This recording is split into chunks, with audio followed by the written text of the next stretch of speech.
ఈ స్వతంత్ర భారతదేశంలో ప్రాథమిక హక్కుల కోసం కూడా పెద్ద యుద్ధాలే చేయాలి. మా ఊరికి ఏం చేస్తావు అనేది పోయి నాకేమిస్తావు అనే స్థాయికి దిగజారిపోయిన ఈ దేశంలో నిర్లజ్జగా నడి రోడ్డు మీద ఓటమ్ముకుంటున్న ఓ ప్రబుద్ధుడా, చచ్చిపోతున్నావు. నువ్వు ఒక భగత్ సుభాష్ అల్లూరి వారసుడిని. పంటలు పంటక ప్రాణాలు వదిలేస్తున్న రైతుల్ని చూసి విలపిస్తున్న మన తల్లి అన్నపూర్ణ కన్నీరు నీకు కనపడలేదు అంటే ఇంతకంటే ధృతరాష్ట్ర పాలన ఇంకొకటి ఉంటుందా? ₹1 సంపాదించడానికే తాతలు కనిపిస్తున్న ఈ దేశ ఓటర్కి ఖద్దరు కంటే పెద్ద వ్యాపారం లేదు అనిపించడం ఈ దేశ దౌర్భాగ్యం.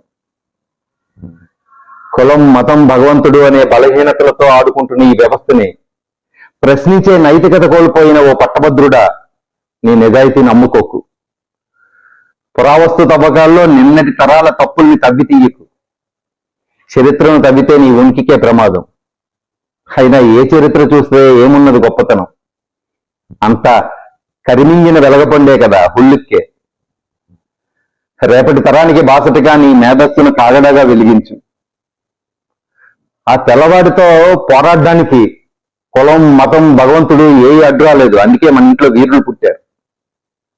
కానీ ఈ నల్లవాడితో పోరాడడానికి కులమో, మతమో, భగవంతుడే కాదు, అంతకంటే బలమైన రూపాయి ఈ వ్యవస్థని కొల్లబడి చేస్తుంది. ఈ వ్యవస్థ బాగుపడాలి అంటే మీ ఇంట్లో నాయకులు పుట్టాలి.